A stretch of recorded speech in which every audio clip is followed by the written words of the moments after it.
किस तरह से हम गुलामी की निशानियों को मिटाएं और संपूर्ण स्वाधीनता पाएं। भाई राजीव जी। परम पूजनीय स्वामी जी, भारत स्वाभिमान के सभी सम्माननीय बहनों भाइयों, भारत देश में गुलामी की जो निशानियां बची हुई हैं, इस विषय पर बात करूंगा। भारत देश कहां कहां अभी भी गुलाम है अंग्रेजों का, अंग्रेजियत का। भारत देश अभी भी कहां कहां गुलाम है विदेशियत का। इस विषय पर मुझे आपसे बात करनी है। अगर हम भौतिक रूप से देखेंगे तो भारत 15 अगस्त 1947 को आजाद हुआ, लेकिन जैसे किसी का शरीर होता है जो भौतिक इकाई है, ऐसे शरीर की एक और इकाई होती है जिसको हम आत्मा कहते हैं, मन कहते हैं। बिना आत्मा और बिना मन के शरीर का अस्तित्व तो नहीं है। वैसे ही राष्ट्र का होता है। राष्ट्र का एक भौतिक शरीर होता है जो हमें अपनी आंखों से दिखाई देता है। राष्ट्र की अपनी एक आत्मा भी होती है। राष्ट्र का अपना एक मन भी होता है। तो मैं आपसे विनम्रता पूर्वक ये कहना चाहता हूं कि 15 अगस्त 1947 को भारत भौतिक रूप से अंग्रेजों की गुलामी से आजाद हो गया। अंग्रेजों ने भारत को छोड़ दिया। भारत की सत्ता का हस्तांतरण भारतवासियों के हाथ में हो गया, लेकिन मन और आत्मा से अभी भी भारत देश गुलाम है अंग्रेजों का, अंग्रेजियत का, विदेशियत का। ये मन और आत्मा की गुलामी क्या है? वो गुलामी ये है कि कहने को हमें 15 अगस्त और 26 जनवरी जैसे पर्व मनाने का अवसर प्राप्त है। 15 अगस्त को हम स्वतंत्रता दिवस मनाते हैं, 26 जनवरी को गणतंत्र दिवस मनाते हैं, लेकिन सच्चे अर्थों में स्वतंत्रता भी आई नहीं है और गणतंत्र हमारा भी बना नहीं है। अगर स्वतंत्रता शब्द का अर्थ समझने की आप कोशिश करेंगे तो इसको संधि विच्छेद करें, स्व और तंत्र। स्व माने अपना, हमारा, तंत्र माने व्यवस्था, जिसको अंग्रेजी में सब सिस्टम कहते हैं।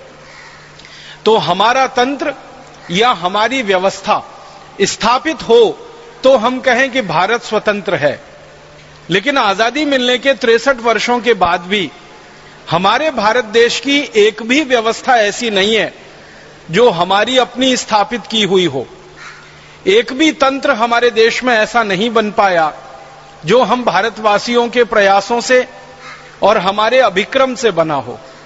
हमारे यहां सभी व्यवस्थाएं, हमारे सभी तंत्र अंग्रेजों के बनाए हुए हैं और अंग्रेजियत में डूबे हुए हैं।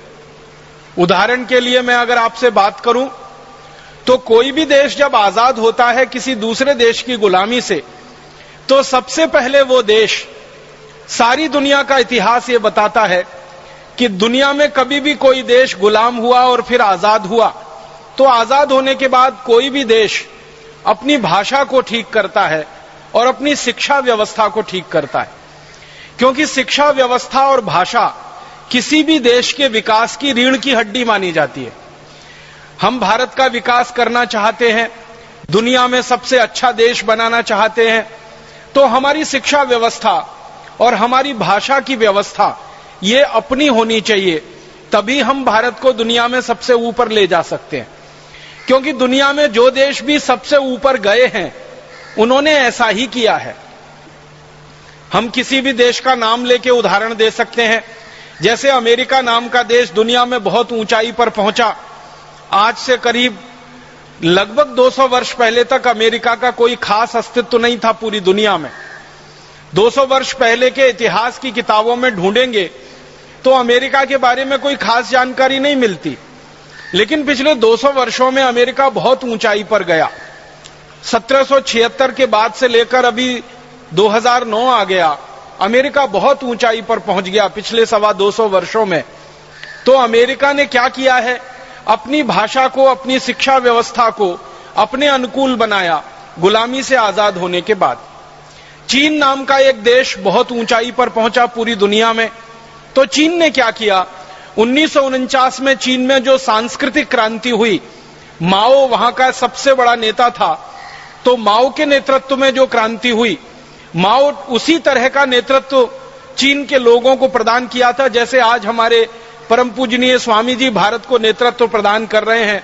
एक सांस्कृतिक और आध्यात्मिक आंदोलन जैसे भारत में करने की कोशिश आज हो रही है भारत स्वाभिमान की मदद से, और उसके सेनापति परम पूजनीय स्वामी जी हैं, वैसा ही सांस्कृतिक और आध्यात्मिक आंदोलन माओ जेडोंग ने किया था चीन में और बहुत सफल हुआ था, और उसके बाद चीन पूरा बदल गया। माओ ने जब अपने चीन को बदला तो उसने भी सबसे पहले अपनी भाषा को और अपनी शिक्षा व्यवस्था को दुरुस्त किया। ऐसे ही जापान का उदाहरण है। ऐसे ही अगर हम और दूसरे देशों का उदाहरण लें, जापान भी गुलाम हुआ है, और जापान तो 3-3 देशों का गुलाम हुआ है।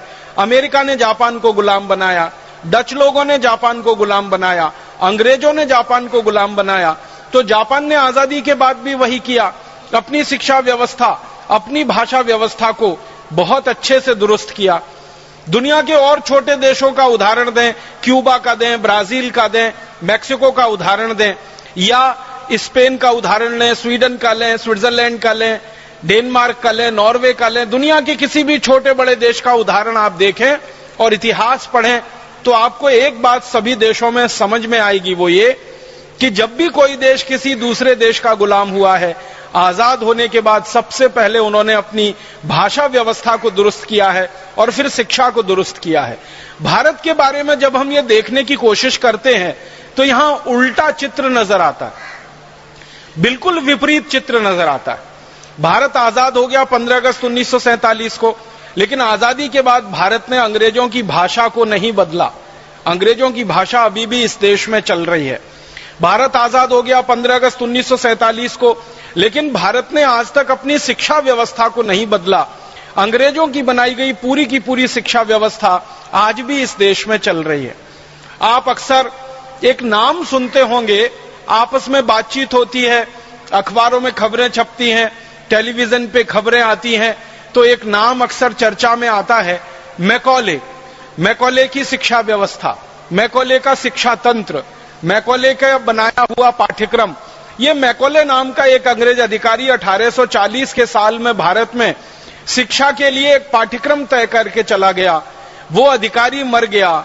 उस अधिकारी के मरने के बाद अंग्रेज यहां से चले गए और उनकी कई पीढ़ियां चली गईं, लेकिन 1840 में जो शिक्षा का पाठ्यक्रम मैकॉले ने तय कर दिया, वो पाठ्यक्रम भारत की आजादी के 63 साल के बाद 2009 में भी चल रहा है। ये बहुत अफसोस की बात है।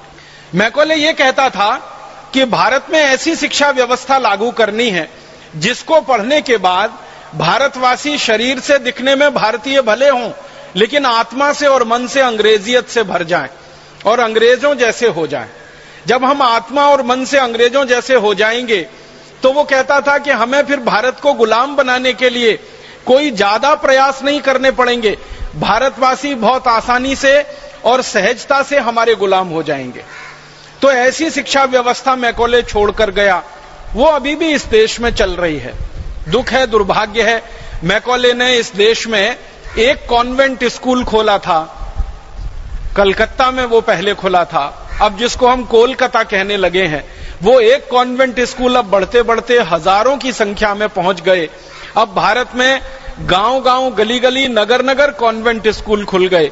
कभी कभी मुझे लगता है कि मैकॉले का एक कॉन्वेंट स्कूल तो प्रतीकात्मक था अंग्रेजियत की व्यवस्था का, लेकिन हमारे तो कॉन्वेंट स्कूल पूरी की पूरी व्यवस्था के ही अंग बन गए हैं और उनमें जो कुछ पढ़ाया जा रहा है हमारे बच्चों को, विद्यार्थियों को, वो सब कुछ अंग्रेजियत से भरा हुआ है। तो हमारी शिक्षा व्यवस्था हम नहीं बदल पाए। मुझे तो शर्म आती है ये कहते हुए कि मैकॉले ने कुछ विषय हमारे देश में तय किए थे। जैसे एक विषय होता है, उसका नाम है एंथ्रोपोलॉजी। एंथ्रोपोलॉजी का मतलब होता है मानव विज्ञान। उसका अगर शाब्दिक अर्थ ढूंढेंगे तो उसका अर्थ है मानव विज्ञान, लेकिन इसका सही अर्थ यह है कि जब कोई देश किसी दूसरे देश को गुलाम बना लेता है तो जो देश गुलाम हो जाता है उस देश के गुलाम नागरिकों की मनोदशा का अध्ययन करना, वो एंथ्रोपोलॉजी कहलाता है। मैकॉले कहा करता था कि भारत को हमने गुलाम बनाया तो भारत में अब एंथ्रोपोलॉजी विषय चलना चाहिए, तो मैकॉले ने एंथ्रोपोलॉजी विषय इस देश में डाल दिया। अब आजादी मिली 15 अगस्त 1947 को, हम अंग्रेजों की गुलामी से बाहर आ गए, लेकिन वो एंथ्रोपोलॉजी विषय अभी तक इस देश में चल रहा है। माने मैकॉले की याद वो अभी भी दिला रहा है। मुझे बहुत शर्म आती है, अफसोस होता है कि बड़े बड़े विश्वविद्यालयों में एंथ्रोपोलॉजी के विशेष विभाग हैं, प्रोफेसर हैं जिनको 60-60 हजार रुपए महीने की तनख्वाहें मिलती हैं, और पढ़ने वाले विद्यार्थी हैं, पीएचडी करने वाले शोधार्थी हैं, रिसर्च स्कॉलर हैं।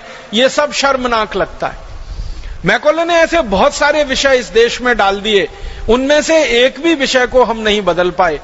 और मुझे उससे भी बड़े अफसोस की बात है जो कहनी है कि अंग्रेजी शिक्षा व्यवस्था में तकनीकी शिक्षा, जिसको हम इंजीनियरिंग कहते हैं या मेडिकल की शिक्षा कहते हैं, इसमें अंग्रेजों ने जो पाठ्यक्रम तय कर दिया वो लगभग 140 साल से वैसे का वैसा ही चल रहा है। तो हमने पाठ्यक्रम नहीं बदला, हमारी भाषा नहीं बदली, और भाषा और शिक्षा के स्तर पर छोटा सा बदलाव भी हम नहीं कर पाए। मुझे और एक अफसोस की बात आपसे कहनी है, वो ये कि अंग्रेजों ने जिस शिक्षा व्यवस्था को भारत में लागू किया, वो शिक्षा व्यवस्था उन्होंने अपने देश में लागू नहीं की। आप अगर अंग्रेजों के देश में जाएंगे देखने और समझने के लिए, तो उनकी शिक्षा व्यवस्था भारत से बिल्कुल भिन्न है। भारत की शिक्षा व्यवस्था में अंग्रेजों ने विद्यार्थियों को एक निश्चित मानदंड के अनुसार फेल और पास होने का नियम बना रखा है। 33% या उससे ज्यादा मिले तो परीक्षा में पास है, और 33% से कम अंक मिले तो फेल है। ये अंग्रेजों का बनाया हुआ मानदंड है। और ये जो परीक्षा व्यवस्था हमारे यहां चल रही है, ये भी पूरी अंग्रेजों की बनाई हुई है। साल भर विद्यार्थियों को कुछ रटाना, फिर 1-2 दिन में उनको वो सब लिखवा लेना, और रट के वो लिख देंगे कॉपी में। 100 में से 98, 99, 95, 96 जो भी नंबर आ जाए, उसके अनुसार विद्यार्थी का आकलन करना कि ये होशियार है या ये मूर्ख है। अंग्रेजों के देश में जाकर आप देखेंगे तो पूरी परीक्षा पद्धति उन्होंने बदल रखी है। अंकों के आधार पर अंग्रेजों के देश में किसी भी विद्यार्थी का आकलन नहीं होता। और अंग्रेज ही क्यों, फ्रांसीसियों के देश में किसी विद्यार्थी का आकलन अंकों के आधार पर नहीं होता। जर्मनी में किसी विद्यार्थी का आकलन अंकों के आधार पर नहीं होता। अमेरिका में किसी विद्यार्थी का आकलन अंकों के आधार पर नहीं होता। माने अंग्रेजों ने जो कुछ हमारे देश में चलाया, उसको अपने देश में उन्होंने नहीं अपनाया, क्योंकि वो जानते हैं कि ये आकलन की पद्धति पूरी गलत है। इसमें विद्यार्थी फेल और पास नहीं होता है, पूरी शिक्षा व्यवस्था फेल और पास होती है। क्योंकि विद्यार्थी के बारे में तो ये माना जाता है कि वो तो मिट्टी का कच्चा घड़ा है, जैसा आप ठोक पीट के बना दोगे वैसा वो हो जाएगा। तो हमारी शिक्षा व्यवस्था अगर किसी विद्यार्थी को फेल करती है, मैं मानता हूं पूरी शिक्षा व्यवस्था फेल होती है, विद्यार्थी फेल नहीं होता है उसमें। और हमारे देश में मैकॉले के द्वारा जो विषय तय किए गए, उनमें से एक इतिहास विषय, जिसमें मैकॉले ने यह कहा कि भारतवासियों को सच्चा इतिहास उनका नहीं बताना है, क्योंकि इनको गुलाम बना के रखना है, इसलिए इतिहास को विकृत करके भारत में पढ़ाया जाना चाहिए। तो भारत के इतिहास को पूरी तरह से उन्होंने विकृत कर दिया। सबसे बड़ी विकृति जो हमारे इतिहास में अंग्रेजों ने डाली, जो आज तक जहर बनकर हमारे खून में घूम रही है, वो विकृति ये है कि हम भारतवासी आर्य कहीं बाहर से आए। सारी दुनिया में शोध हो चुका है कि आर्य नाम की कोई जाति भारत को छोड़कर दुनिया में कहीं नहीं थी, तो बाहर से कहां से आ गए हम। फिर हमको कहा गया कि हम सेंट्रल एशिया से आए, मध्य एशिया से आए। मध्य एशिया में जो जातियां इस समय निवास करती हैं, उन सभी जातियों के डीएनए लिए गए। डीएनए आप समझते हैं, जिसका टेस्ट करके कोई भी बात की पक्की सूचना ली जाती है। तो दक्षिण एशिया में, मध्य एशिया में, पूर्व एशिया में, तीनों स्थानों पर रहने वाली जातियों के नागरिकों के रक्त इकट्ठे करके उनका डीएनए टेस्ट किया गया, और भारतवासियों का डीएनए टेस्ट किया गया। तो पता चला कि भारतवासियों का डीएनए दक्षिण एशिया, मध्य एशिया, पूर्व एशिया के किसी भी जाति समूह से नहीं मिलता है। तो ये कैसे कहा जा सकता है कि भारतवासी मध्य एशिया से आए, आर्य मध्य एशिया से आए? इसका उल्टा तो मिलता है कि भारतवासी मध्य एशिया में गए, भारत से निकलकर दक्षिण एशिया में गए, पूर्व एशिया में गए, मध्य एशिया में गए, और दुनिया भर में सभी स्थानों पर गए, और भारतीय संस्कृति, भारतीय सभ्यता और भारतीय धर्म का उन्होंने पूरी ताकत से प्रचार प्रसार किया। तो भारतवासी दूसरी जगहों पर जाकर तो प्रचार प्रसार करते हैं, उसके प्रमाण हैं, लेकिन भारत में कोई बाहर से आर्य नाम की जाति आई, इसके प्रमाण अभी तक मिले नहीं। और इसकी वैज्ञानिक पुष्टि भी नहीं हुई। इतना बड़ा झूठ अंग्रेज हमारे इतिहास में लिख गए और भला हो हमारे इतिहासकारों का उस झूठ को अंग्रेजों के जाने के 63 साल के बाद भी पढ़ा रहे हैं। अभी थोड़े दिन पहले दुनिया के जेनेटिक विशेषज्ञ जो हैं, जो डीएनए, आरएनए आदि आदि की जांच करने वाले विशेषज्ञ हैं, इनकी एक बड़ी भारी परिषद हुई थी, कॉन्फ्रेंस हुई थी। और वो कॉन्फ्रेंस का जो रिसर्च का बिल्कुल अंतिम निर्णय है वो ये कहता है कि आर्य भारत में कहीं बाहर से नहीं आए थे, आर्य सब भारतवासी ही थे, जरूरत और समय आने पर वो भारत से बाहर गए थे। अब आर्य हमारे यहां कहा जाता है श्रेष्ठ व्यक्ति को, जो भी श्रेष्ठ है वो आर्य है। कोई ऐसा जाति समूह हमारे यहां आर्य नहीं है। हमारे यहां तो जो भी जातियों में श्रेष्ठ व्यक्ति हैं वो सब आर्य माने जाते हैं। वो कोई भी जाति के हो सकते हैं, ब्राह्मण हो सकते हैं, क्षत्रिय हो सकते हैं, शूद्र हो सकते हैं, वैश्य हो सकते हैं। किसी भी वर्ण का कोई भी व्यक्ति अगर वो श्रेष्ठ आचरण करता है, हमारे यहां उसको आर्य कहा जाता है। आर्य कोई जाति समूह नहीं है, वो सभी जाति समूहों में श्रेष्ठ लोगों का प्रतिनिधित्व करने वाला व्यक्ति है। ऊंचा चरित्र जिसका है, आचरण जिसका दूसरों के लिए उदाहरण के योग्य है, जिसका किया हुआ, जिसका बोला हुआ, जिसका कहा हुआ दूसरों के लिए अनुकरणीय है, वो सभी आर्य हैं। हमारे देश में परम श्रद्धेय और परम पूजनीय स्वामी दयानंद जैसे लोग, महात्मा गांधी जैसे लोग, भगत सिंह, चंद्रशेखर, ऊधम सिंह, अशफाक उल्लाह, तात्या टोपे, झांसी की रानी लक्ष्मीबाई, कित्तूर चन्नम्मा, ये जितने भी नाम आप लेंगे ये सभी आर्य हैं, ये सभी श्रेष्ठ हैं, क्योंकि इन्होंने अपने चरित्र से दूसरों के लिए उदाहरण प्रस्तुत किए हैं। इसलिए आर्य कोई हमारे यहाँ जाति नहीं है। राजा जो उच्च चरित्र का है उसको आर्य नरेश बोला गया। नागरिक जो हमारे यहाँ उच्च चरित्र के हैं उनको आर्य नागरिक बोला गया। भगवान श्री राम को हम आर्य कहे, आर्य नरेश कहा जाता था उनको। श्री कृष्ण को आर्य पुत्र कहा गया, अर्जुन को कई बार आर्य पुत्र का संबोधन दिया गया, युधिष्ठिर, नकुल, सहदेव को कई बार आर्य पुत्र का संबोधन दिया गया, या द्रौपदी को आर्य पुत्री का संबोधन कई जगह है हमारे शास्त्रों में। तो हमारे यहाँ तो आर्य कोई जाति समूह है ही नहीं, ये तो सभी जातियों में श्रेष्ठ आचरण धारण करने वाले लोग, धर्म को धारण करने वाले लोग आर्य कहलाए हैं। तो अंग्रेजों ने ये गलत हमारे इतिहास में घुसार दिया और इससे बड़ा एक विक्षेप हमारे इतिहास में डाला गया कि हम भारतवासी हजारों साल से गाय का मांस खाते रहे हैं। अब हजारों साल से कोई देश गाय का मांस खाता रहा हो, उस देश में गो हत्या को बंद कराने के लिए कोई अपना बलिदान कैसे दे सकता है? फिर एक मिनट के लिए आप ये सोचो कि अगर भारतीय समाज गाय का मांस खाने वाला समाज है तो फिर भारतीय समाज में गोरक्षा का आंदोलन क्यों होना चाहिए? गाय बचाने के लिए आंदोलन क्यों होना चाहिए? गाय की रक्षा करने के लिए हमारे नागरिकों ने अपना जीवन दिया है, वो जीवन उन्हें क्यों देना चाहिए? हमारे इतिहास में तो एक बहुत बड़ा उदाहरण मिलता है अमर शहीद मंगल पांडे का, जिन्होंने गोरक्षा से आंदोलन की शुरुआत की और देश की आजादी का आंदोलन वो बन गया पूरे भारतवर्ष में, और उसने आग लगा दी पूरे देश को। आप जानते हैं अमर शहीद मंगल पांडे को फांसी हुई थी तो सवाल तो गाय की रक्षा का था। जब मंगल पांडे अंग्रेजी सेना में नौकरी करने के लिए भर्ती हुए, बैरकपुर की छावनी में जो कोलकाता के नजदीक है, उनको किसी ने बता दिया कि आप जो कारतूस मुंह से खोलते हो इसमें गाय की चर्बी लगी होती है, और अगर आप कारतूस मुंह से खोलते हो उसमें गाय की चर्बी लगी होती है तो आप तो गोरक्षा की बात करते हो, फिर ये कैसे होता है? तो मंगल पांडे को तो विश्वास नहीं हुआ।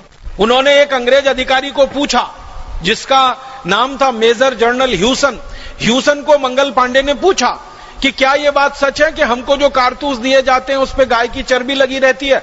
मेजर जनरल ह्यूसन ने ना हाँ कहा ना ना कहा। मंगल पांडे ने फिर पूछा, फिर उत्तर नहीं मिला तो उनको गुस्सा आ गया और उनके हाथ में जो बंदूक थी, राइफल थी, उसको उन्होंने चला दिया और ह्यूसन को मार डाला। ह्यूसन की हत्या हो गई। और ये काम मंगल पांडे ने बहुत सोच समझ के किया था, पूरे होशो हवास में किया था और विवेक के साथ किया था। और ये घटना घटित हुई, आप जानते हैं, 29 अप्रैल 1857 को मंगल पांडे को गिरफ्तार करके फिर उनके ऊपर मुकदमा चला। उस पूरे मुकदमे की सुनवाई के दौरान मंगल पांडे ने जो सबसे बड़ी बहस की, उन्होंने अपना वकील नहीं किया था, खुद अपनी बहस की, और उस बहस में वो बार बार ये कहते रहे कि मेरे भारत की जमीन पर अंग्रेज आए, हमारे देश पर उन्होंने कब्जा किया, हमारी गौ माता की हत्या की, हमको गुलाम बनाया, हमारी लूटपाट की, हम ये बर्दाश्त नहीं कर सकते। गाय हमारी मां है और हमारी मां का कोई अंग्रेज कत्ल करे, ये तो मैं बर्दाश्त नहीं कर सकता, इसलिए अंग्रेजों को तो मैं नहीं छोड़ सकता। अगर मुझे आपने जिंदा रखा तो और 2, 4, 5 अंग्रेज अधिकारियों को मैं ऐसे ही मारूंगा जैसे मैंने मेजर ह्यूसन को मारा। इस पर पूरे देश में क्रांति की और बगावत की शुरुआत हुई थी। तो आप जरा कल्पना करो कि जिस देश के नागरिक गाय की रक्षा करने के लिए बलिदान होने को तैयार हैं, गाय कटने से बंद हो, गाय बचे, उसके लिए वो अपना आत्मोत्सर्ग करने को तैयार हैं, उस देश के लोग गाय का मांस कैसे खा सकते हैं? हमारे वेदों में कोई प्रमाण इसका नहीं मिलता। हमारे यहां तो उल्टे प्रमाण मिलते हैं कि गाय को अगर कोई मारता है तो उसको मार दिया जाए, गाय को कोई काटता है तो उसके हाथ काट दिए जाएं, गाय को कोई काटता है तो उसके पांव काटे जाएं। हमारे वेदों में, शास्त्रों में इस तरह के उदाहरण मिलते हैं। तो जिन वेदों में, उपनिषदों में, अन्य शास्त्रों में गाय को कत्ल करने वाले को फांसी दी जाए, ऐसे उदाहरण मिलते हों, वहां कैसे संभव है कि गाय की हत्या करने वाले लोग हों या गाय का मांस खाने वाले लोग हों? अंग्रेजों ने यह सारा विक्षेप हमारे शास्त्रों में भरवाया। आपको सुनकर हैरानी होगी कि भारत में एक मूल प्रति है मनुस्मृति की, जो हजारों वर्षों से आई है, और एक मनुस्मृति अंग्रेजों ने लिखवाई है। आपको मालूम है, हमारे देश में मनुस्मृति की एक प्रति अंग्रेजों ने लिखवाई है, और अंग्रेजों ने इसको लिखवाने में मैक्स मूलर की मदद ली थी। मैक्स मूलर एक जर्मन विद्वान था जिसको संस्कृत बहुत अच्छे से आती थी। उसको कहा गया कि तुम भारत के शास्त्रों को पढ़ो और पढ़कर उनको बताओ कि उनमें क्या है, फिर जरूरत पड़ने पर उसमें रद्दो बदल करेंगे। तो मैक्स मूलर ने मनुस्मृति का अनुवाद किया, जर्मन में किया, फिर अंग्रेजी में अनुवाद हुआ। फिर अंग्रेजों को समझ में आया कि मनुस्मृति तो न्याय व्यवस्था की सबसे बड़ी पुस्तक है और भारत की न्याय व्यवस्था का आधार है। तो उन्होंने मनुस्मृति में ऐसे विक्षेप डलवा दिए ताकि भारतवासियों को भरमाया जा सके और उनको गलत रास्ते पे चलाया जा सके। उनके मन में मनुस्मृति के प्रति वितृष्णा पैदा हो, उनके मन में मनुस्मृति के प्रति बहुत ज्यादा नीचाई की भावना पैदा हो, इस तरह के विक्षेप डाले गए मनुस्मृति में। इसी तरह के विक्षेप डाले गए हमारे अन्य बहुत सारे ग्रंथों में, और अंग्रेजों की इसकी बहुत बड़ी टीम थी और बड़े भारी लोग इस काम में लगे हुए थे। कोई साधारण अंग्रेजों ने यह काम नहीं किया है। मैं नाम ले लूं अगर, तो एक अंग्रेज का नाम सबसे ज्यादा ले सकता हूं। विलियम हंटर नाम का एक अंग्रेज हुआ करता था, जिसने सबसे ज्यादा भारत के इतिहास में विकृति डाली, जिसने सबसे ज्यादा भारतीय शास्त्रों को विकृत किया, जिसने सबसे ज्यादा भारत के पुराने ऋषि महर्षियों के लिखे हुए आप्त वचनों को, वाक्यों को बिल्कुल उल्टा कर दिया। और ये कैसे कर पाया वो? विलियम हंटर की एक विशेषता थी, वो ये कि अंग्रेजी बहुत अच्छी जानता था, उसके साथ साथ उसको संस्कृत भी बहुत अच्छी आती थी। तो चूंकि संस्कृत अच्छी आती थी और अंग्रेजी भी अच्छी आती थी, तो भारतीय मूल ग्रंथ संस्कृत में है तो वो पढ़कर समझ लेता था। फिर अंग्रेजी में कहां कहां विकृति करके उसको फिर से बनाना है, आसानी से वो कर लेता था। विलियम हंटर की पूरी टीम थी, जिसको कहा गया अंग्रेजों के द्वारा William Hunter commission. William Hunter commission की रिपोर्ट के बारे में मैं बात करूं, घंटों घंटों उसी में निकल जाएगा। हजारों पन्नों में उन्होंने रिपोर्ट बना के ये बताया है कि हमने भारत के किस किस विषय में, किस किस शास्त्र में क्या क्या परिवर्तन कर दिए हैं। यह अंग्रेजी संसद को उन्होंने भेंट किया था और वहां पर उसको प्रस्तुति करके उस पर बहस हुई थी। तो अंग्रेजों ने अपने देश में ऐसे बहुत सारे विद्वानों को तैयार करके भारत के शास्त्रों में विक्षेपण कराया। बहुत कुछ ऐसी चीजें भर दी उनमें जो विश्वास करने लायक नहीं है और तर्क पर कहीं ठहरती नहीं है और सूचना के आधार पर पूरी तरह से गलत है।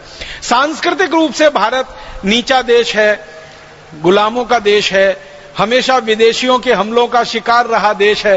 अंग्रेजों ने एक पूरी दुनिया में एक झूठ प्रचारित किया, वो ये कि हजारों साल से भारत में विदेशी आते रहे हैं और भारत पर कब्जा करते रहे हैं, तो हम भी विदेशी हैं, हमने भी आकर भारत पर कब्जा कर लिया है। जब हजारों साल से भारत विदेशियों का गुलाम हो सकता है तो हमारा भी गुलाम हो गया, इसमें कौन सी खास बात है। अंग्रेजों ने इतना बड़ा झूठ ये प्रचारित किया पूरी दुनिया में, हजारों साल से तो ये था ही नहीं। अंग्रेजों के आने से अगर ठीक ठीक पहले की जानकारी लें तो मात्र 1000 वर्ष पहले पहला विदेशी आया मोहम्मद बिन कासिम, जिसने भारत पर हमला किया और कुछ लूटपाट के चला गया। दूसरा आया महमूद गजनवी, जिसने सोमनाथ का मंदिर लूटा और भारत से चला गया। फिर तैमूर लंग आया, नादिर शाह आया, अहमद शाह अब्दाली आया, लूटपाट करके चला गया। कुछ ही लोग थे जो भारत में आए जिन्होंने लूटपाट के साथ साथ इस देश में राज किया, वो मुगल थे।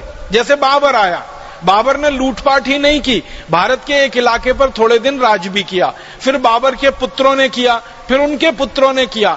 ये एक समय है 300 वर्ष का, इसको हम एक खास नजरिए से देखें तो अंग्रेजों का ये झूठ बिल्कुल समझ में आता है कि हजारों साल से भारत विदेशियों का गुलाम रहा, कभी भी नहीं रहा। इसके उल्टे अंग्रेज हजारों साल विदेशियों के गुलाम रहे, इसके प्रमाण तो पूरी दुनिया के सामने है। अंग्रेज सबसे ज्यादा समय रोमन लोगों के गुलाम रहे, रोमन साम्राज्य के गुलाम रहे, फ्रांसीसियों के गुलाम रहे, और मजबूत यूरोप के देशों ने अंग्रेजों को समय समय पर लूटा, हमला किया। तो अपने बारे में सच को छुपा लेना और भारत के झूठ को सारी दुनिया में हवा देना, ये अंग्रेजों की नीति थी। और बार बार वो कहते थे भारतीय संस्कृति तो वैज्ञानिक नहीं है, ये तो पाखंड पर आधारित है, ये तो अविश्वास पर आधारित है, इसमें कोई वैज्ञानिकता नहीं है, ये सारे दुनिया में वो कहते रहे। भारत में एक उदाहरण से मैं आपको समझाऊं, अंग्रेजों ने एक हमारे देश में झूठ और दुनिया में प्रसारित किया कि भारतवासी सभ्य नहीं है। तो अंग्रेजों से पूछा गया भाई क्यों सभ्य नहीं है, तो कहते थे कुछ भारतवासी ऐसे हैं जो कपड़े नहीं पहनते। अब हमारे भारत में एक समाज है जिसको हम जैन समाज कहते हैं। जैन समाज में एक दिगंबर पंथ के लोग हैं, वो वस्त्र नहीं पहनते। वो ये मानते हैं कि ये वस्त्र भी जो हैं इनको भी छोड़ देना चाहिए। उनकी अपरिग्रह की भावना इतनी तीव्र होती है कि वो वस्त्रों को भी धारण करने में परिग्रह मानते हैं। तो जैन समाज के दिगंबर पंथ के लोगों ने वस्त्र छोड़ रखे हैं, तो उनके साधु सन्यासी बिना वस्त्र के रहते हैं। अब किसी अंग्रेज ने उनको देख लिया तो लिख दिया कि भारतवासियों को तो वस्त्र पहनना नहीं आता, इनको तो सभ्यता नहीं आती। अब हमारी दृष्टि से हम देखें उनको तो वो अपरिग्रह की चरम स्थिति में पहुंचे हुए सिद्ध पुरुष हैं, त्याग की पराकाष्ठा पर बैठे हुए व्यक्ति हैं, क्योंकि उनको कपड़े भी नहीं चाहिए। और अंग्रेजों की दृष्टि से देखें तो असभ्य लोग हैं क्योंकि कपड़े नहीं पहनते। इन अंग्रेजों को यह बात मालूम थी कि जब अंग्रेज जंगली और बर्बर थे सारी दुनिया में, तो सबसे ज्यादा कपड़ा भारत का ही बिकता था और भारत का ही बनता था। और खुद अंग्रेज हजारों साल तक भारत का कपड़ा पहनकर अपनी नग्नता को ढकते रहे, छिपाते रहे। अंग्रेजों से पहले के रोमन साम्राज्य की बात बताऊं तो 3000 साल रोमन साम्राज्य के सभी राजाओं ने, सभी रानियों ने और रोमन साम्राज्य के साधारण नागरिकों ने भारत के बने हुए कपड़े पहनकर अपने नंगेपन को ढका है और अपने नंगेपन को छुपाया है। वो तो कपड़ा बनाना नहीं जानते थे, पहनना तो बहुत दूर की बात है। जब यूरोप में कोई कपड़ा बनाना नहीं जानता था, सारी दुनिया में भारत का कपड़ा बिकता था। और 3000 साल भारत ने कपड़े का निर्यात करके सोना कमाया है। भारत का कपड़ा बिकता था तौल के हिसाब से। तराजू के एक पलड़े में कपड़ा रखा जाता था, दूसरे पलड़े में सोना रखा जाता था। भारत का कपड़ा अगर 1 किलो का थान है ना, तो बराबर 1 किलो सोना मिलता था उसके बदले में। तो हमने कपड़ा बेचकर सोना कमाया है, इसलिए सारी दुनिया का सोना भारत में आया और इसलिए भारत सोने की चिड़िया बन गया। ये सत्य अंग्रेज जानते थे, लेकिन जानबूझ के उन्होंने इतिहास में यह डाल दिया कि भारतवासी तो असभ्य हैं। बहुत सारे ऐसे उदाहरण हैं। तो हमारी संस्कृति को नीचा दिखाना, हमारी सभ्यता को नीचा बताना, हमारे इतिहास को विकृत कर देना, शिक्षा व्यवस्था को हमारा पूरा तहस नहस कर देना, हमारी भाषा को तहस नहस कर देना, इन सब के पीछे अंग्रेजों का मूल उद्देश्य अगर था तो एक कि भारत को गुलाम बनाकर रखना है ताकि इस देश को लूटा जा सके। हम अगर किसी के गुलाम होते हैं तभी हम लूट सकते हैं। अगर हम स्वतंत्र और आजाद हैं, हमें कोई नहीं लूट सकता। आप अपने घर के बारे में यह समझने की कोशिश करिए कि अगर आपका घर स्वतंत्र है, आजाद है, स्वाधीन है, तो आपके घर पर कोई हमला नहीं कर सकता। आपके घर को कोई नहीं लूट सकता। लेकिन अगर आपका घर किसी का पराधीन हो जाए, किसी का गुलाम हो जाए, तो जो आपको गुलाम बनाएगा, जो पराधीन बनाएगा, वो कभी भी आपके घर को लूट लेगा और आप कुछ नहीं कर पाएंगे। तो अंग्रेजों ने यही किया, भारत को पराधीन बनाना, गुलाम बनाना, ताकि भारत को लूटा जा सके और लूटने के लिए भारत के मन को तैयार किया जा सके। और मानसिक रूप से भारतीय लोगों की तैयारी हो तो शारीरिक तैयारी तो हो ही जाती है। कहा यह जाता है, गोस्वामी तुलसीदास जी ने एक बड़ी ऊंची बात कही है, मन के हारे हार है, मन के जीते जीत।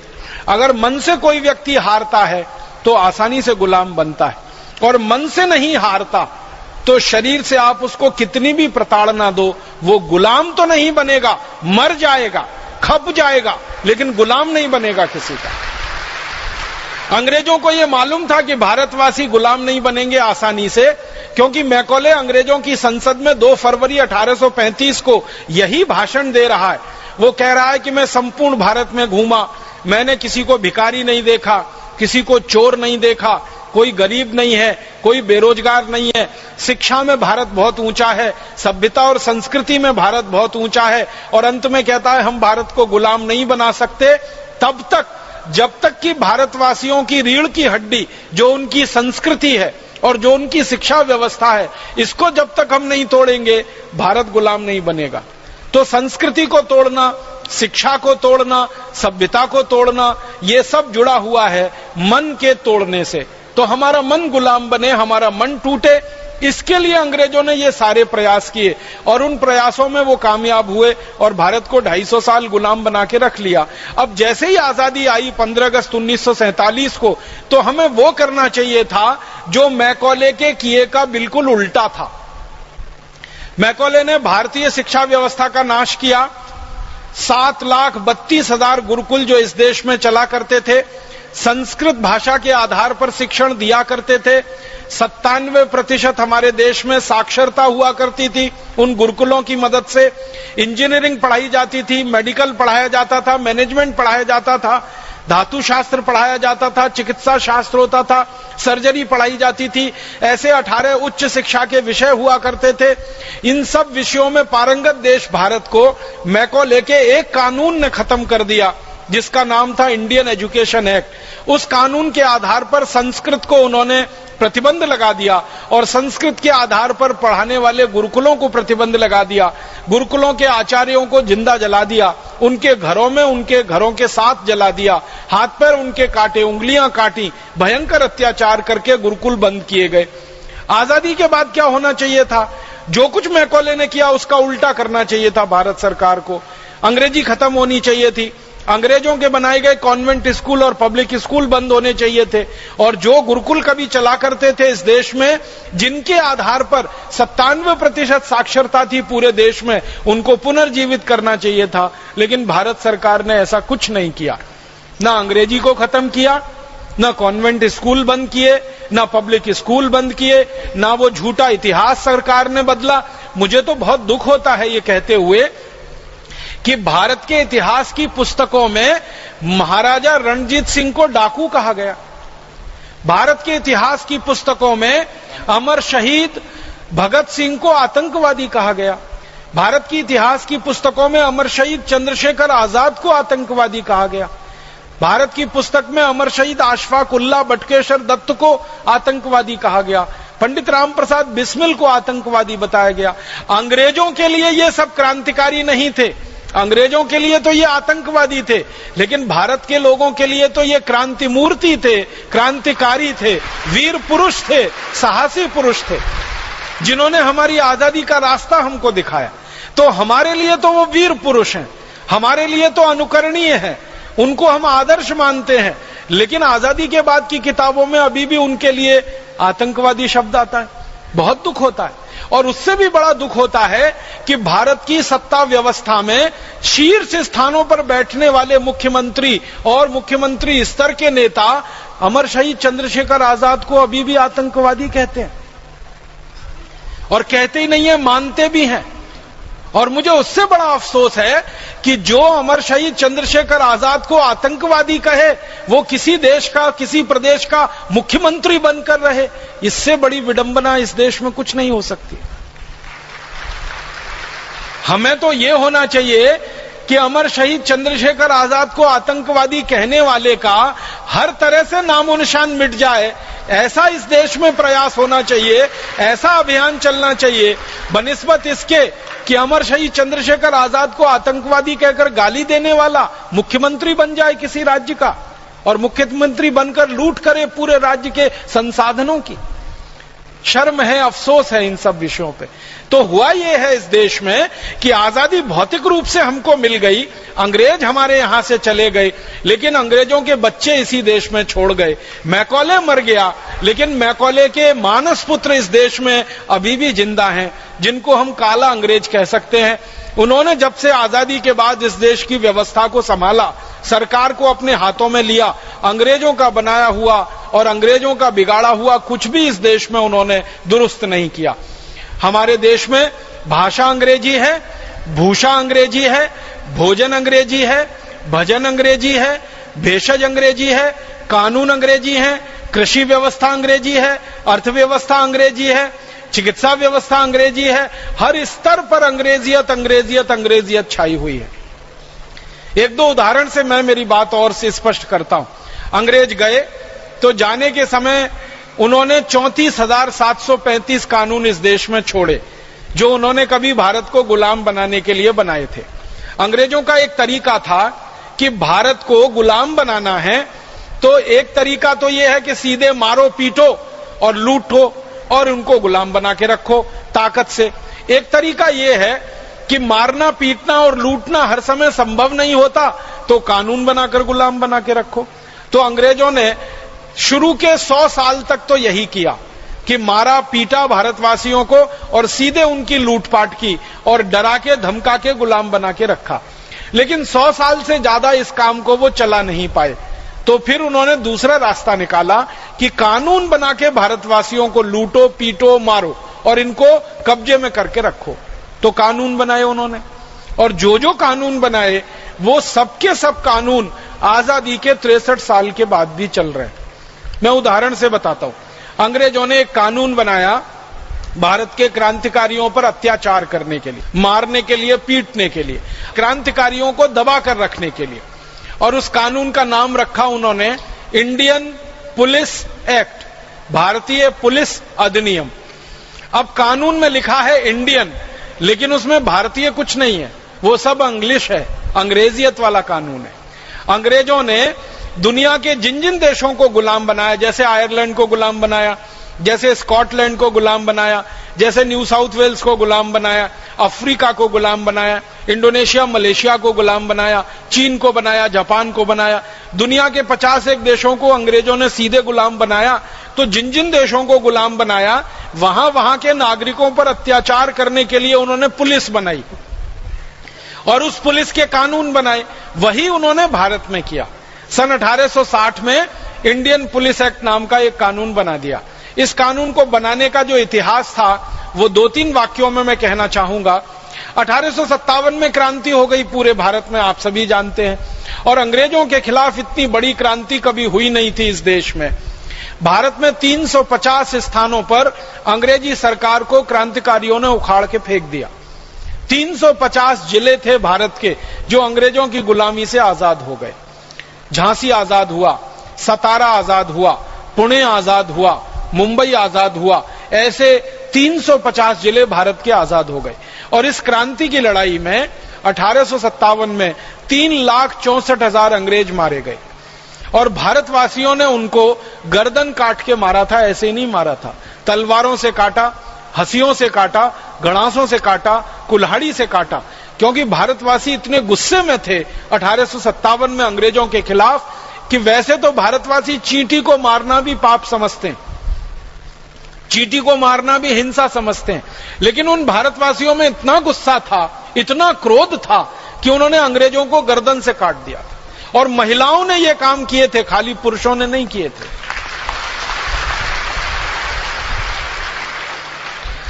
कुंवर सिंह जी की कहानी तो आप सभी जानते हैं। अंग्रेजों के खिलाफ जो मोर्चा उन्होंने संभाला था पटना में, आरा में, जब तक कुंवर सिंह जिंदा थे अंग्रेजों की सेना की पांव नहीं पड़े पूरे पटना और आरा के इलाके में।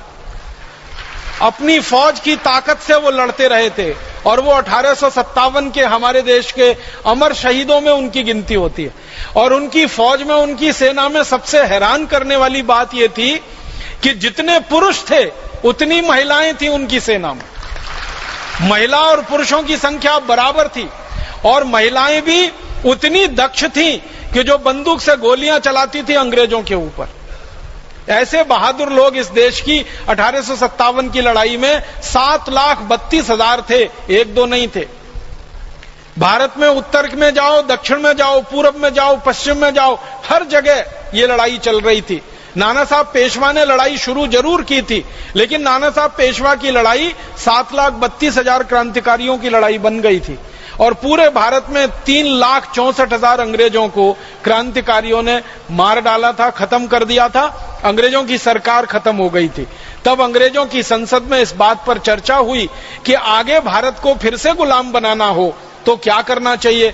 तो भारतवासियों में अंग्रेजों के खिलाफ बगावत पैदा ना हो, इसके लिए एक पुलिस व्यवस्था करनी चाहिए, पुलिस बनानी चाहिए, ताकि ये पुलिस अंग्रेजों की तरफ से भारतवासियों को दबाकर रख सके और इनके ऊपर जरूरत से अत्याचार कर सके। 1860 के पहले इस देश में अंग्रेजों की पुलिस नहीं थी, अंग्रेजों की सेना थी, उनकी मिलिट्री थी। 1860 के बाद उन्होंने सेना के साथ पुलिस की भी स्थापना कर ली और इसके लिए पुलिस एक्ट बना और इसमें अंग्रेजों ने कानून बना दिया कि जो भी पुलिस अधिकारी होगा वो भारतवासियों पर कितना भी अत्याचार कर सकेगा, लाठियों से मारेगा, लाठियों से पीटेगा और अगर कोई भारतवासी उसमें मर भी जाए तो अंग्रेज अधिकारी को कोई दोष नहीं लगेगा, उसको कोई दंड नहीं होगा, ऐसी व्यवस्था की थी। इसको अंग्रेजी भाषा में कहा जाता है right to offence. Right to offence माने अंग्रेज अधिकारी किसी भी भारतवासी को मारे, पीटे और उसका सिर भी फोड़ दे और उसमें हत्या भी कर दे उसकी, तो अंग्रेज अधिकारी को दोष ना लगे, ऐसा नियम राइट टू ऑफेंस।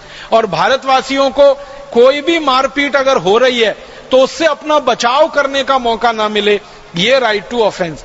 अगर अंग्रेज अधिकारी लाठियों से पीट रहा है, आपने उसकी लाठी पकड़ने की कोशिश की तो आपके खिलाफ मुकदमा बनेगा, अंग्रेज के खिलाफ नहीं बनेगा। ऐसी व्यवस्था उन्होंने की इंडियन पुलिस एक्ट में। इस कानून को 1860 में लागू किया गया और इसी कानून की ताकत से भारत के क्रांतिकारियों पर भयंकर अत्याचार किए गए। एक उदाहरण तो मैं जरूर दूंगा आपको। हमारे देश के एक महान क्रांतिकारी थे लाला लाजपत राय। उत्तर भारत के सबसे बड़े क्रांतिकारियों में उनकी गिनती हुआ करती थी। उस समय लाहौर भारत का अंग था, पाकिस्तान का बंटवारा हुआ नहीं था, तो लाहौर में लाला लाजपत राय अपने क्रांति वीरता का काम किया करते थे। अंग्रेजों ने एक कानून बनाने के लिए कमीशन नियुक्त किया था, उसका नाम था साइमन कमीशन। वो भारत आया था और भेजा गया था उसको कि कुछ और कठोर कानून भारत में बनाकर लागू किए जाएं। तो साइमन कमीशन का विरोध करने के लिए लाला जी ने एक जुलूस निकाला था, निहत्थे लोगों का जुलूस था, शांति प्रिय जुलूस था। उस जुलूस पर अंग्रेजों की पुलिस की तरफ से लाठियां बरसाई गईं और अंग्रेजों की पुलिस ने जुलूस पर जब लाठियां बरसाई तो एक अंग्रेज अधिकारी हुआ करता था, उसका नाम था सैंडर्स। सैंडर्स ने जानबूझकर लाला लाजपत राय के सिर में लाठियां मारी। एक लाठी मारी, दो मारी, तीन मारी, 4, 5, 6, 10, 11, 12, 14 लाठियां मारी। परिणाम क्या हुआ? लाला जी के सिर से खून ही खून निकलने लगा। तुरंत उनको हॉस्पिटल ले गए, लेकिन हॉस्पिटल में उनकी मृत्यु हो गई। लाला जी के सिर पर लाठियां मारकर जिस अंग्रेज ने उनकी हत्या की उसका नाम था सैंडर्स। उस अंग्रेज अधिकारी को सजा मिलनी चाहिए, इसके लिए भारत के एक दूसरे क्रांतिकारी शहीद आजम भगत सिंह ने पुलिस में दरखास्त की, अपील की। उनकी दरखास्त पर पुलिस ने एक्शन लिया। बाद में अदालत में यह मामला गया और अदालत ने यह कहकर सैंडर्स को बाइज्जत बरी कर दिया कि लाला जी के ऊपर जो लाठीचार्ज हुआ है वो कानून के हिसाब से हुआ है, उसमें सैंडर्स की कोई गलती नहीं है। शहीद आजम भगत सिंह ने बहस की इस विषय में, तो उनका तर्क ये था कि लाठी मारने का नियम है कि कमर के नीचे के हिस्से में लाठी मारी जाती है। सिर पे लाठी नहीं मार सकते आप, लेकिन लाला जी के सिर पे लाठी मारी गई। शहीद आजम भगत सिंह के इस तर्क को अंग्रेजों ने माना नहीं और अंत में फैसला यह हुआ कि इंडियन पुलिस एक्ट कानून के हिसाब से सैंडर्स को यह अधिकार था कि वो लाला जी को लाठियों से पीटे। अब लाला जी की इसमें मृत्यु हो गई तो हम कुछ नहीं कर सकते, सिर्फ अफसोस व्यक्त कर सकते। तो सैंडर्स बाइज्जत बरी हो गया। तो भगत सिंह को गुस्सा आया और भगत सिंह ने यह संकल्प लिया कि लाला जी की हत्यारे सैंडर्स को अंग्रेजों की प्रशासन ने, अंग्रेजी न्याय व्यवस्था ने दंड नहीं दिया है। मैं संकल्प करता हूं कि सैंडर्स को मैं दंड दूंगा और इसको वहां पहुंचाऊंगा जहां इसने लाला जी को पहुंचाया। और आप जानते हैं, अपने इसी संकल्प को पूरा करने के लिए शहीद आजम भगत सिंह ने सैंडर्स को गोली से मारा था और अंत में सैंडर्स को गोली से मारकर भगत सिंह गिरफ्तार हुए थे और भगत सिंह को फांसी की सजा हुई थी। जब भगत सिंह को फांसी की सजा हुई, उसके काफी दिन पहले वो लाहौर की जेल में बंद हुए थे और उनसे बहुत लोग मिलने जाते थे। अमृतसर के एक पत्रकार महोदय उनसे कभी मिलने गए। भगत सिंह को पूछा कि आपके दिल की इच्छा क्या है?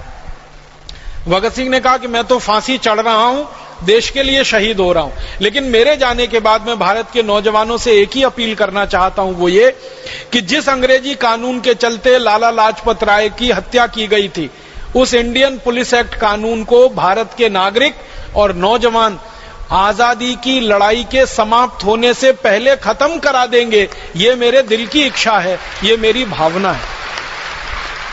जिस इंडियन पुलिस एक्ट के कारण शहीद आजम भगत सिंह को फांसी हुई, जिस इंडियन पुलिस एक्ट के कारण हमारे देश के अमर क्रांतिकारी लाला लाजपत राय जी की हत्या की गई, दुर्भाग्य हम सबका यह है कि वो इंडियन पुलिस एक्ट का कानून अभी आजादी मिलने के 63 साल के बाद भी इस देश में चल रहा है, वैसे का वैसा ही चल रहा है। जिस तरह से अंग्रेज पुलिस भारतवासियों पर लाठियों से वार करती थी, उसी तरह से आज की पुलिस भारतवासियों पर लाठियों से वार करती है। आपने अक्सर टीवी में समाचार सुना होगा, कई बार अखबारों में पढ़ा होगा, पुलिस ने लाठी चार्ज किया। ऐसे ही लाठी चार्ज होता है जैसे अंग्रेजों के जमाने में होता था। कभी किसानों के ऊपर होता है, कभी मजदूरों के ऊपर होता है, कभी कारीगरों के ऊपर होता है। कभी कभी तो अफसोस है इस बात का कि अंधे लोगों पर पुलिस का लाठी चार्ज होता है, लूले लंगड़े लोगों पर पुलिस का लाठी चार्ज होता है, शरीर से विकलांग लोगों के ऊपर पुलिस का लाठी चार्ज होता है। कई बार मैंने टेलीविजन पर मेरी आंखों से देखा है कि किसान पानी के लिए कोई अपना जुलूस कर रहे हैं, धरना कर रहे हैं, प्रदर्शन कर रहे हैं। पानी मांगने वाले किसानों के ऊपर गोलियां चलाई जाती हैं और किसान उसमें मारे जाते हैं। अपनी जमीन को बचाने वाले किसानों के ऊपर गोलियां चलाई जाती हैं, किसान उसमें मारे जाते हैं। पीने का पानी मांगना कोई जुर्म है क्या? अपने खेतों के लिए पानी की व्यवस्था की मांग करना कोई जुर्म है क्या? कोई अपराध है क्या? जिसके लिए पुलिस इतनी बड़ी सजा देती है कि किसानों को गोलियों से मार देती है, लाठियां मार मार के उनको लूलुहान कर देती है। अभी थोड़े दिन पहले हमने देखा दिल्ली में गन्ने का भाव किसानों को उचित मिलना चाहिए, क्योंकि चीनी का भाव बहुत बढ़ गया है, तो गन्ने का भाव बढ़ना चाहिए। चीनी अभी 40 रुपए किलो बिक रही है, 13 रुपए किलो की चीनी 40 रुपए किलो हो गई। तो किसानों ने कहा कि हमारा 125 रुपए क्विंटल का गन्ना 280 रुपए क्विंटल खरीदा जाना चाहिए। इसके लिए दिल्ली में एक धरना हुआ, प्रदर्शन हुआ। पुलिस ने लाठियां मार मार के किसानों की कमर तोड़ दी, उनके हाथ पैर तोड़ दी। पता नहीं कितने किसानों को हड्डियां टूटी हैं, कितनों को प्लास्टर चढ़े। ऐसा हमेशा होता रहता है। कारण क्या है? पुलिस के पास वही हथियार है जो अंग्रेजों की पुलिस के पास था, और उस हथियार का नाम है इंडियन पुलिस एक्ट। उसी के आधार पर पुलिस आज भी अत्याचार करती है और निर्दोष नागरिकों को मारती है, पीटती है, उनको लहूलुहान करती है। बंगाल में एक छोटा सा गांव है नंदीग्राम। नंदीग्राम की कहानी आप सबको मालूम है। जबरदस्ती किसानों से जमीन छीनकर विदेशी कंपनियों को बेचने वाली वहां की सरकार के खिलाफ किसानों ने एक मोर्चा खोला था। बंगाल की पुलिस ने इतनी गोलियां चलाई थी कि 20 किसान नंदीग्राम में एक दिन में मार डाले उन्होंने। और जिन किसानों की पत्नियों, बहनों और बेटियों ने उस आंदोलन में भाग लिया अपनी जमीन बचाने के लिए, बंगाल की पुलिस ने उनके ऊपर इतनी बर्बरता ढाई कि माताओं, बहनों, बेटियों से बलात्कार किए उन्होंने। नंदीग्राम की रिपोर्ट सारे देश को शर्म से डुबो देने के लिए काफी है। हमारे देश में आजादी के 63 साल के बाद भी हमारी पुलिस वैसे ही अत्याचार करे मां बहन बेटियों पर जैसे कभी अंग्रेजों की पुलिस किया करती थी, तो हम कैसे कहें कि हमारा देश स्वतंत्र हो गया है, कैसे कहें कि हम स्वाधीन हो गए। मुझे तो बहुत दिल में इस बात के लिए क्रोध आता है कि शहीद आजम भगत सिंह को हम कौन सी श्रद्धांजलि अर्पित करें, लाला लाजपत राय को हम कौन से श्रद्धा सुमन अर्पित करें। उनको हम ये कहें कि लाला लाजपत राय जी, आपकी हत्या जिस अंग्रेजी कानून के चलते हुई थी, आजादी के 63 साल के बाद भी उस कानून को हम बदल नहीं पाए। शहीद आजम भगत सिंह को हम ये कहें कि जिस कानून के चलते आपने फांसी का फंदा चूमा था, अपनी पूरी भरी जवानी को देश पर लुटा दिया था, उस अंग्रेजी कानून के खिलाफ अभी तक हम कोई सफल लड़ाई नहीं लड़ पाए, उस अंग्रेजी कानून को हम खत्म नहीं करा पाए, समाप्त नहीं करा पाए। ये बहुत क्षोभजनक है, बहुत ज्यादा दुख देने वाला है, क्रोध पैदा करने वाला है। ये एक उदाहरण नहीं है, ऐसे 20 उदाहरण है। एक और उदाहरण देना चाहता हूं। एक अंग्रेज अधिकारी इस देश में आया, उसका नाम था डलहौजी। उसने किसानों से जमीन छीनने के लिए एक कानून बनवाया। उस कानून का नाम है लैंड एक्विजिशन एक्ट। उस कानून में यह व्यवस्था की गई कि किसानों की सारी जमीनें छीनकर अंग्रेजी ईस्ट इंडिया कंपनी को दे दी जाए और अंग्रेज सरकार को दे दी जाए। डलहौजी ने एक एक दिन में 21-21 हजार किसानों से जमीनें छीनी। लैंड एक्विजिशन एक्ट अंग्रेजों की संसद में पारित हुआ, भारत में उसको लागू करा दिया गया। उस कानून में व्यवस्था क्या थी कि जिस जमीन पर अंग्रेजों की सरकार एक नोटिस लगा देगी, उसी दिन से वो जमीन अंग्रेजों की हो जाएगी। कोई किसान हजारों साल से जिस जमीन पर अपना घर बनाकर रह रहा है, हजारों साल से उसके पुरखे और वो उस जमीन पर हल जोत रहे हैं, लेकिन अंग्रेजी सरकार का कानून ये कहता है कि कल अगर उस पर नोटिस लग जाए सरकार का, तो जमीन तुरंत वो किसान को छोड़ देनी पड़ेगी और सरकार को दे देनी पड़ेगी। तो इस कानून के आधार पर जमीनें छीनना शुरू किया और 10 करोड़ किसानों को डलहौजी और अंग्रेजों की सरकार ने भूमिहीन बना दिया। लाखों करोड़ों एकड़ जमीन उनसे छीन ली। मुझे यह कहते हुए बहुत अफसोस होता है, 50 लाख एकड़ से ज्यादा जमीन किसानों से छीनी गई इस कानून के हिसाब से। भूमिहीन बना दिया किसानों को, और किसानों ने इस जमीन के छीनने वाले कानून के खिलाफ इतना संघर्ष किया है इस देश में, शायद ही किसी दूसरी कौम ने कोई किया होगा। सबसे बड़े संघर्षों में एक संघर्ष रहा किसानों के जमीन को बचाने का संघर्ष, जो डलहौजी के जमाने से 1848 से चल रहा है और आज तक इस देश में चलता ही आ रहा है। मुझे दुख है ये कहते हुए, डलहौजी ने जिस कानून के आधार पर किसानों से जमीनें छीनी थी, वो लैंड एक्विजिशन का कानून डलहौजी के मरने के बाद, अंग्रेजी सरकार के चले जाने के 63 साल के बाद भी वैसे का वैसा ही चल रहा है और आज भी किसानों की जमीनें उस कानून के आधार पर छीनी जा रही हैं और किसानों को भूमिहीन बनाया जा रहा है। आप जानते हैं, कभी भी सरकार का नोटिस आता है और गांव का गांव खाली करा दिया जाता है और गांव वालों को कहा जाता है तुम कहीं और चले जाओ, तुम कहीं और बस जाओ, ये जमीन सरकार को चाहिए क्योंकि इस जमीन पर शराब का कारखाना लगाना है। ये जमीन सरकार को चाहिए क्योंकि विदेशी कंपनियों को यहां कोई कारखाना लगाना है। ये जमीन सरकार को चाहिए क्योंकि भारत के बाहर के आए हुए कोई पूंजी निवेशक लोगों को ये जमीन की जरूरत है। किसानों से जमीनें छीनी जाती हैं। आप सभी आजकल सुनते हैं ना, सरकार ने एक योजना बना रखी है, स्पेशल इकोनॉमिक जोन, सेज बनाना है। हजारों एकड़ जमीनें छीनी जा रही हैं, लाखों एकड़ जमीनें किसानों से छीनी जा रही हैं। कानून वही है जो अंग्रेजों के जमाने में था, लैंड एक्विजिशन एक्ट। बस अंतर इतना है कि पहले गोरे अंग्रेजों के द्वारा वो कानून इस देश में चलाया गया, अब उसी कानून को काले अंग्रेज चला रहे हैं और लाखों लाखों करोड़ों किसानों को भूमिहीन बना रहे हैं और उनका जीवन दुश्वारियों से भरता चला जा रहा है। एक कारण बताया गया कि भारतवासियों ने क्रांतिकारियों को पैसे का दान बहुत दिया, उसके कारण यह क्रांति सफल हुई। तो अंग्रेजों ने पता लगाया कि भारत के क्रांतिकारियों को कितना दान मिला। तो 1857 की क्रांति में अंग्रेजों के आंकड़ों के अनुसार भारतीय क्रांतिवीरों को 480 करोड़ रुपए का दान मिला था उस समय।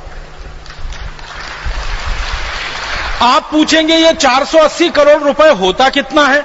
इस 480 करोड़ रुपए में 300 का और गुणा कर लो तो आज के रुपए के बराबर ये होता है।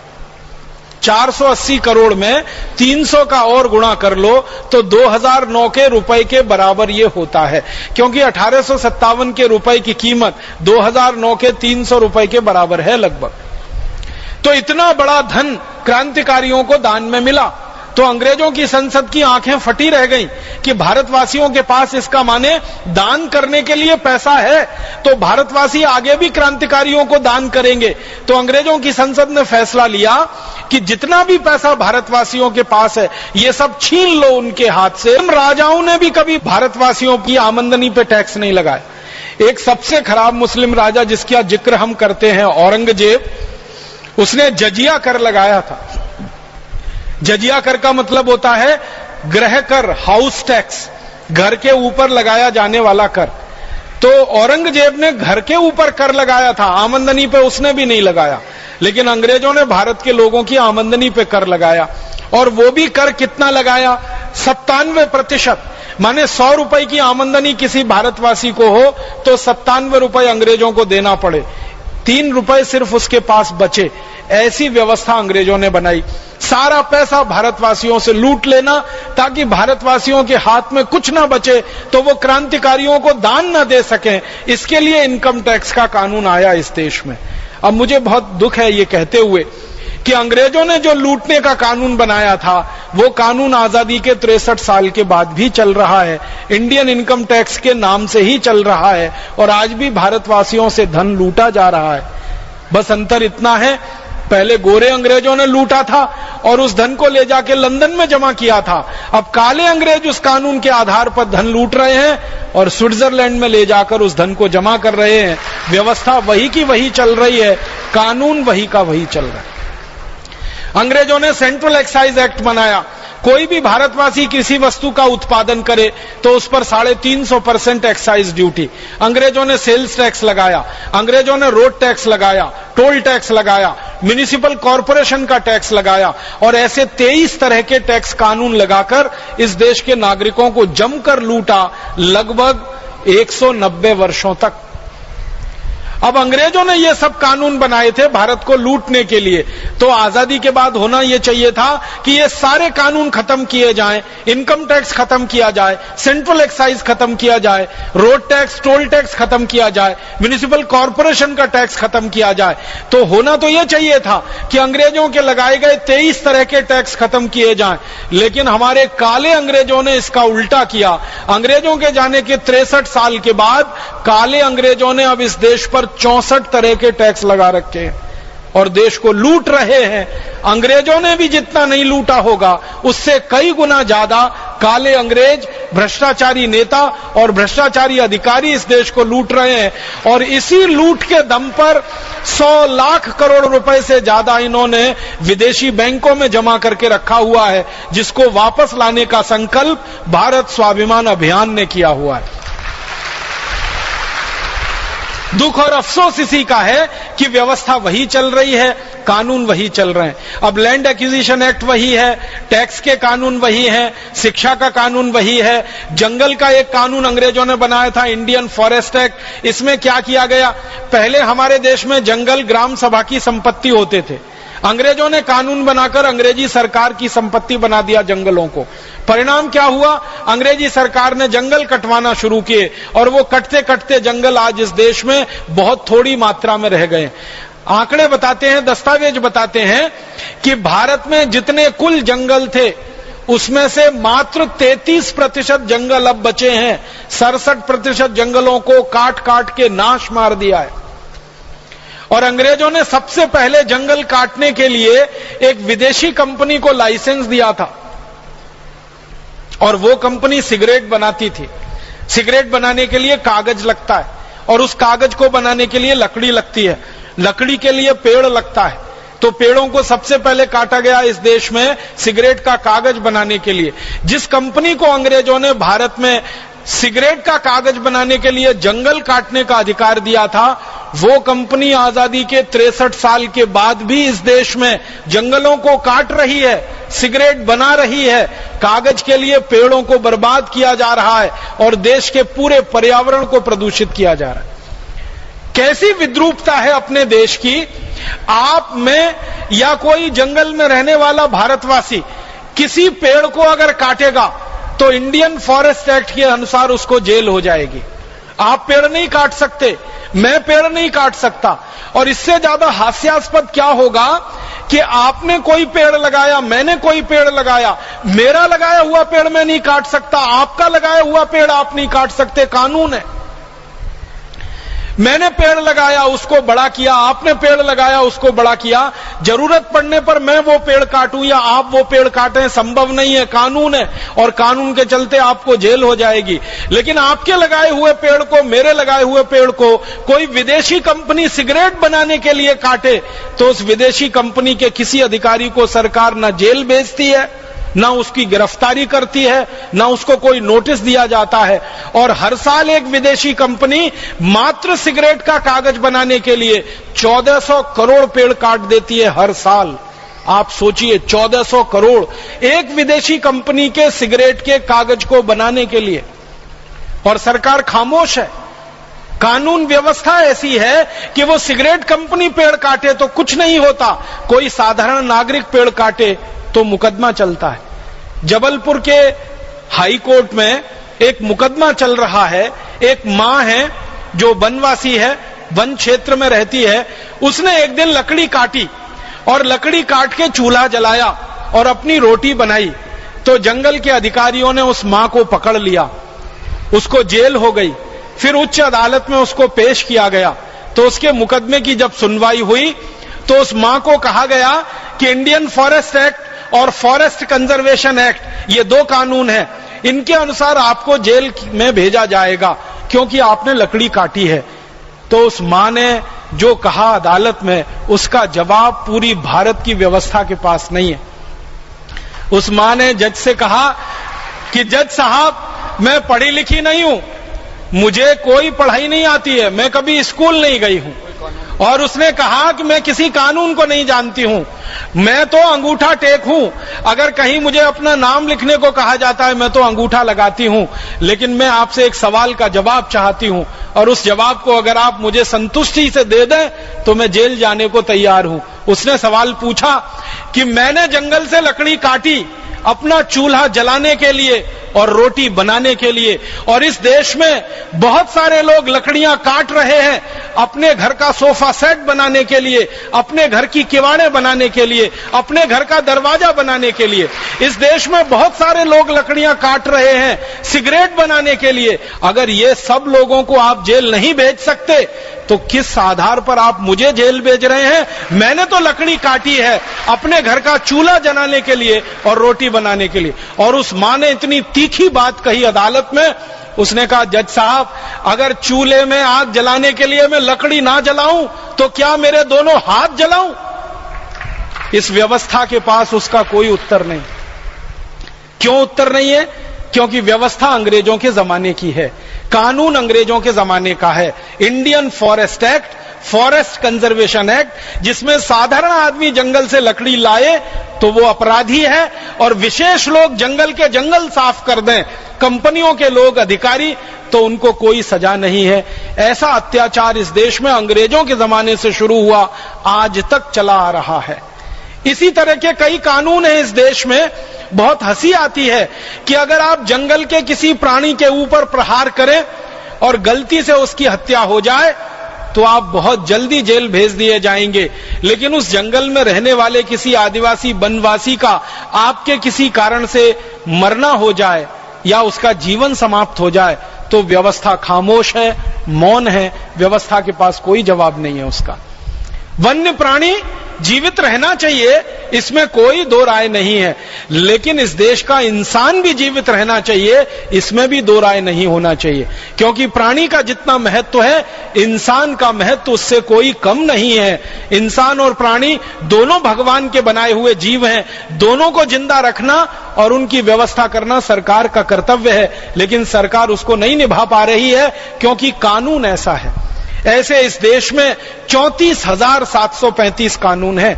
मैं किस किस को बताऊं और किस किस को छोड़ूं? इसलिए ये सारे कानून जब तक इस देश में चलेंगे हम नहीं कह सकते कि भारत स्वतंत्र हुआ है, हम नहीं कह सकते कि भारत आजाद हुआ है, हम नहीं कह सकते कि भारत स्वाधीन हुआ है। अंग्रेज भाग गए, लेकिन अंग्रेजियत बची हुई है, कानूनों के रूप में वो बची हुई है। तो भारत स्वाभिमान के सभी कार्यकर्ताओं को ये बात अपने मन में गहराई से उतारने की है कि भारत की आजादी, भारत की स्वतंत्रता, भारत की स्वाधीनता तब तक पूरी नहीं हो सकती जब तक अंग्रेजों के बनाए हुए 34,735 कानून इस देश में चल रहे हैं, तब तक ये स्वाधीनता पूरी नहीं हो सकती। और एक दो कानून का उदाहरण देता हूं। यहां माताएं बहनें बहुत बड़ी संख्या में आई हैं, इनको ध्यान में रखकर एक बात कहना चाहता हूं। जब अंग्रेजों की सरकार चला करती थी तो उनका एक तरीका था भारतवासियों पर अत्याचार करने का। तो वो किसी किसान पर अत्याचार करते थे लगान वसूलने के लिए। किसानों से लगान लिया जाता था और वो 90% होता था। किसान अगर 100 क्विंटल अनाज पैदा करे तो 90 क्विंटल अंग्रेजों को देना पड़ता था। जो किसान चुपचाप देते थे अंग्रेज उनको छोड़ते थे, और जो किसान नहीं देते थे लगान, अंग्रेज उनके ऊपर अत्याचार किया करते थे। तो अत्याचार में पहला काम क्या होता था? किसानों को कोड़े से पीटा जाता था। कोड़ा आप जानते हैं, चमड़े का एक बनाते हैं, उसमें लोहे की कील लगाते हैं और वो मारा जाता था। 100 कोड़े किसानों को मारे जाते थे सिर्फ इसलिए कि वो लगान नहीं दे सकते। ज्यादातर किसानों की स्थिति ये होती थी कि 5 से 7 कोड़ा खाते खाते बेहोश हो जाते थे।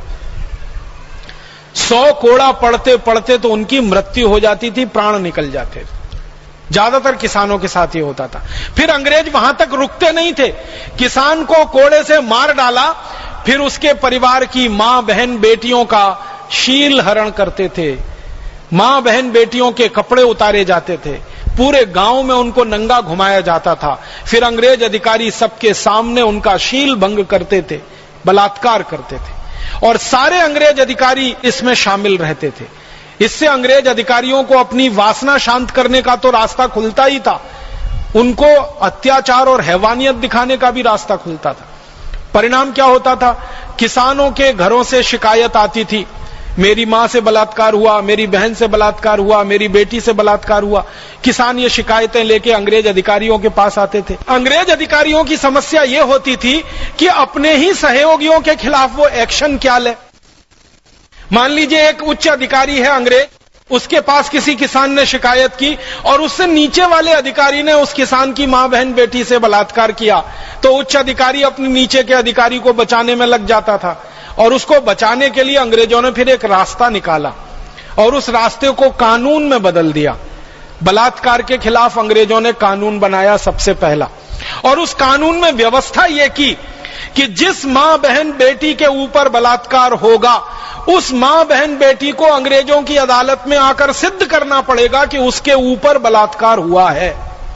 जिस अंग्रेज ने बलात्कार किया है उसको कुछ सिद्ध नहीं करना पड़ेगा, और जब तक सिद्ध नहीं होगा तब तक वो अंग्रेज अभियुक्त नहीं माना जाएगा, उसको पापी नहीं माना जाएगा, अपराधी नहीं माना जाएगा। ये कानून बना दिया अंग्रेजों ने। कानून बनते ही बलात्कार की बाढ़ आ गई पूरे देश में। हर गांव में, हर शहर में माताओं बहन बेटियों की इज्जत से अंग्रेजों ने खेलना शुरू किया, क्योंकि अंग्रेजों को मालूम था कि कोई भी मां बहन बेटी अदालत में यह सिद्ध कर ही नहीं सकती कि उसके ऊपर बलात्कार हुआ है। कानून की गलियां ऐसी टेढ़ी बनाई गई कि किसी भी मां बहन बेटी को यह सिद्ध करना एकदम असंभव हो जाए कि उसके ऊपर बलात्कार हुआ है। आप देखो इससे बड़ा दुनिया में क्या अत्याचार हो सकता है कि जिसके ऊपर अत्याचार हुआ उसे सिद्ध करना है कि उसके ऊपर अत्याचार हुआ है। जिसने अत्याचार किया उसको कुछ भी सिद्ध नहीं करना है कि इसने अत्याचार किया। परिणाम यह होता था कि 100 अंग्रेज बलात्कार करते थे भारत की माता बहन बेटियों से, तो उसमें से मुश्किल से 2-3 अंग्रेजों के खिलाफ साबित हो पाता था और उनको ही सजा मिल पाती थी। 97-98 अंग्रेज बिल्कुल छूट जाते थे, बाइज्जत बरी हो जाते थे, और फिर वो दोबारा बलात्कार करते थे और फिर माता बहन बेटियों की हत्या करते थे। हमारे पास दस्तावेज हैं कई अंग्रेज अधिकारियों के, जिन्होंने अपनी पर्सनल डायरी में यह लिखा है। एक अंग्रेज अधिकारी था, उसका नाम था कर्नल नील। उसकी डायरी है, उसकी डायरी के कुछ पन्ने हैं फोटोकॉपी के रूप में। उसमें वो लिख रहा है कि जहां जहां मेरी नियुक्ति हुई भारत में, उसकी नियुक्ति कई जगह पर हुई थी। वाराणसी में वो रहा, इलाहाबाद में वो रहा, बरेली में वो रहा, दिल्ली में वो रहा, बदायूं में रहा, कई जगह उसकी नियुक्ति हुई। तो कर्नल नील अपनी डायरी में लिख रहा है कि जहां जहां मेरी नियुक्ति हुई, कोई दिन ऐसा बाकी नहीं गया जब मैंने किसी भारतीय मां बहन बेटी का शील हरण नहीं किया। ये नील की डायरी के अपने लिखे हुए शब्द हैं। आप सोचिए कितने हैवानियत वाले थे ये सब अंग्रेज, और ये सब किया उन्होंने कानून की मदद से किया। बलात्कार का कानून ऐसा बना दिया कोई भी मां बहन बेटी सिद्ध ही ना कर सके और किसी भी अंग्रेज को उसमें सजा ना मिल सके। अब मुझे बहुत बड़ा दुख है, अफसोस है कि ये कानून आजादी मिलने के 15 अगस्त 1947 को जला डालना चाहिए था, ये खत्म कर देना चाहिए था, लेकिन यही कानून आजादी के 63 साल के बाद भी चल रहा है और आज भी इस देश में माताओं बहन बेटियों से बलात्कार हो रहे हैं और माताओं बहन बेटियों को अदालत में सिद्ध करना पड़ रहा है कि उनके खिलाफ अत्याचार हो रहा है। अत्याचार करने वाले को कुछ सिद्ध नहीं करना पड़ता अदालत में, ऐसी कार्यवाही होती है। आप जानते हैं किसी भी मां बहन बेटी को खुलेआम सरेआम जवाब ऐसे सवाल पूछें कि उसके साथ बलात्कार हुआ या नहीं हुआ, वो अगर सभ्य है, थोड़ी भी सुसंस्कृत है, जवाब नहीं दे सकती है, उत्तर नहीं दे सकती है और उसके मौन का फायदा उठाकर ये कानून हमारे देश की करोड़ों मां बहन बेटियों से खिलवाड़ करता है। बहुत दुख है ये कहते हुए कि बलात्कार के 100 अपराध इस देश में जब पुलिस के यहां रजिस्टर्ड होते हैं तो मात्र 5 अपराध में सजा होती है, 95 अपराधों में अपराधी छूट कर बाइज्जत बरी हो जाते हैं क्योंकि कानून अंग्रेजों के जमाने का बनाया हुआ। अब बलात्कार के कानून हो, चोरी डकैती के कानून हो, हिंसा के कानून हो, पुलिस के कानून हो, प्रशासन के कानून हो, टैक्स के कानून हो, शिक्षा व्यवस्था के कानून हो या हमारे देश में ये जंगलों की सुरक्षा के कानून हो, सबके सब अंग्रेजों के बनाए हुए, सबके सब उनके चलाए हुए, तो आप कैसे उम्मीद कर सकते हैं कि भारत के लोगों को इन कानूनों से न्याय मिल जाएगा? इन कानूनों के बारे में एक आखिरी बात और कहना चाहता हूं। हमारे देश में न्याय व्यवस्था का जो सबसे बड़ा कानून है उसका नाम है इंडियन पीनल कोड, आईपीसी। अगर यहां कोई वकील मित्र बैठे होंगे तो बात उनको बहुत जल्दी समझ में आएगी। और एक दूसरा कानून है सिविल प्रोसीजर कोड, सीपीसी, और एक तीसरा कानून है क्रिमिनल प्रोसीजर कोड, अपराध दंड संहिता। तो IPC Indian penal code, CPC civil procedure code और सीआरपीसी माने क्रिमिनल प्रोसीजर कोड, ये 3 कानून हैं जो भारतीय न्याय व्यवस्था का आधार बनाए गए हैं या आधार माना जाता है। आपको मालूम है ये तीनों ही कानून अंग्रेजों के जमाने के बने हुए हैं। आईपीसी को बनाने का काम तो खुद मैकॉले ने किया था। आईपीसी की ड्राफ्टिंग मैकॉले की बनाई हुई है, इंडियन पीनल कोड, जिसको भारतीय दंड संहिता कहते हैं, जिसके आधार पर दंड की व्यवस्था होती है। मैकॉले ने अपने पिता को एक पत्र लिखा है, उस पत्र में वो कहता है कि मैंने भारत में ऐसे न्याय के कानून का आधार रख दिया है जिस पर भारतवासियों को कभी न्याय मिलेगा ही नहीं, जिसके आधार पर भारतवासी कभी न्याय पा ही नहीं सकते, हमेशा इनके ऊपर अन्याय होगा। और ये अच्छा ही होगा क्योंकि गुलाम जिनको बनाया जाता है उन पर अन्याय ही किया जाता है, उनको न्याय नहीं दिया जाता। फिर जब ढूंढना शुरू किया हम लोगों ने तो पता चला ये आईपीसी नाम का कानून जो भारत में मैकॉले ने 1860 में लाया, ये कानून अंग्रेजों ने आयरलैंड में सबसे पहले बनाया था और लगाया था। आयरलैंड को अंग्रेजों ने गुलाम बना के रखा हुआ है 1000 साल से। तो आयरलैंड को गुलाम बनाकर रखने के लिए उन्होंने एक कानून बनाया, आयरिश पीनल कोड। उसी कानून को भारत में कह दिया इंडियन पीनल कोड। आप जानते हैं आयरलैंड लिखते हैं तो ए से नहीं लिखा जाता, आई से लिखा जाता है, IRELAND, आयरलैंड। तो आयरलैंड का आई ले लिया और इंडिया का भी आई है, तो कानून वैसे का वैसे ही लगा दिया इस देश पर। जो आयरलैंड का पीनल कोड था, आयरिश पीनल कोड, वही इंडियन पीनल कोड है। और मैंने जब आयरलैंड के पीनल कोड को खरीद कर पढ़ा और इंडियन पीनल कोड को खरीद कर पढ़ा, दोनों को सामने रखा, तो मुझे इतना गुस्सा आता है कि कॉमा फुल स्टॉप भी बदला नहीं गया, वो भी वैसे का वैसा ही है।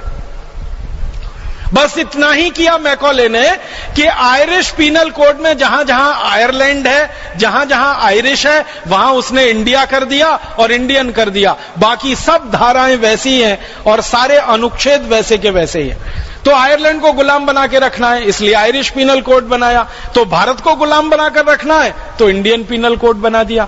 अब जिस कानून को गुलाम बनाने के लिए तैयार किया गया हो, उस कानून के आधार पर आजादी के बाद न्याय कैसे मिलेगा, जरा बताइए। अन्याय ही होने वाला है। सबसे बड़ा अन्याय क्या होता है कि आईपीसी के आधार पर जब कोई मुकदमा दर्ज होता है इस देश में, तो सबसे पहले तो मुकदमा दर्ज होने में महीनों महीनों लगते हैं। एफआईआर करनी पड़ती है, उसके बाद पुलिस को साबित करना पड़ता है, सबूत जुटाने पड़ते हैं, अदालत में जाना पड़ता है। इस पूरी प्रक्रिया में ही देर लगती है, क्योंकि तरीका अंग्रेजों का यही है। फिर वो मुकदमा दाखिल हो जाए तो फिर सुनवाई शुरू होती है। सुनवाई के लिए सबूत इकट्ठे किए जाते हैं। उन सबूतों के लिए अंग्रेजों के जमाने का एक कानून है, इंडियन एविडेंस एक्ट, और वो सबूत जल्दी इकट्ठे हो नहीं पाते हैं। धीरे धीरे समय बढ़ता जाता है और एक मुकदमे को 4 साल, 5 साल, 10 साल, 15 साल, 20 साल, 25 साल, 30 साल, 35 साल समय निकल जाता है। मुकदमा दाखिल करने वाला मर जाता है, फिर उसके लड़के लड़कियां उस मुकदमे को लड़ते हैं, वो जवान होकर बूढ़े हो जाते हैं, तब भी मुकदमा चलता ही रहता है, चलता ही रहता है, चलता ही रहता है। उसमें कभी अंतिम फैसला नहीं आ पाता। हमारे देश का दुर्भाग्य है कि आजादी के पिछले 63 वर्षों में हमारी अदालतों में लगभग 3.5 करोड़ मुकदमे हैं जो दर्ज किए गए हैं अलग अलग प्रार्थियों के द्वारा, लेकिन उनमें कोई फैसला नहीं आ पा रहा है। 3.5 करोड़ मुकदमे लंबित पड़े हुए हैं, पेंडिंग हैं। हमारे देश की न्याय व्यवस्था के अधिकारियों से जब पूछा जाता है कि इन 3.5 करोड़ मुकदमों का फैसला कभी आएगा, तो वो मजाक करते हुए कहते हैं कि 300-400 साल में फैसला आ जाएगा। तो हम उनसे पूछते हैं वो कैसे, तो वो कहते हैं कि जिस गति से कानून व्यवस्था और न्याय व्यवस्था चल रही है, इस गति से तो इन सभी मुकदमों का फैसला आने में 300-400 साल तो लग ही जाएंगे। तो ना वादी जिंदा रहेगा, ना प्रतिवादी जिंदा रहेगा। न्याय व्यवस्था को इससे कुछ लेना देना नहीं है कि वादी जिंदा है, प्रतिवादी जिंदा है। उनको तो लेना देना है अंग्रेजों के बनाए गए कानून के आधार पर फैसला देने से।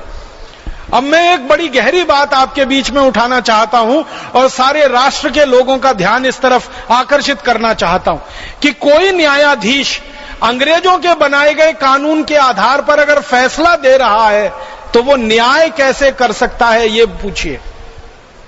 अपने दिल से पूछिए, उस न्यायाधीश से पूछिए। और न्यायाधीशों से जब जब मैंने ये पूछा है कि क्या आप न्याय देते हैं, तो वो कहते हैं ईमानदारी से हम न्याय नहीं दे पाते, हम तो मुकदमों का फैसला करते हैं। फैसला होना अलग बात है, न्याय देना बिल्कुल अलग बात है। आपको एक उदाहरण से समझाता हूं, फैसला क्या होता है और न्याय क्या होता है। मान लीजिए आपने किसी गाय को डंडे से पीटा, तो कानून के हिसाब से आपको जेल हो जाएगी। गाय को डंडे से पीटना भारत में अपराध है, जुर्म है, इसके लिए जेल हो जाती है। लेकिन उसी गाय को आपने गर्दन से काट दिया और उसके मांस की बोटी बोटी आपने बेच दी बाजार में, आपको कुछ नहीं होगा, क्योंकि कानून से वो न्याय सम्मत है। अब गाय को डंडे से मारो तो जेल हो जाती है, लेकिन गाय को गर्दन से काटकर उसके मांस की बोटी बोटी बेचो तो भारत सरकार करोड़ों रुपए की सब्सिडी देती है आपको।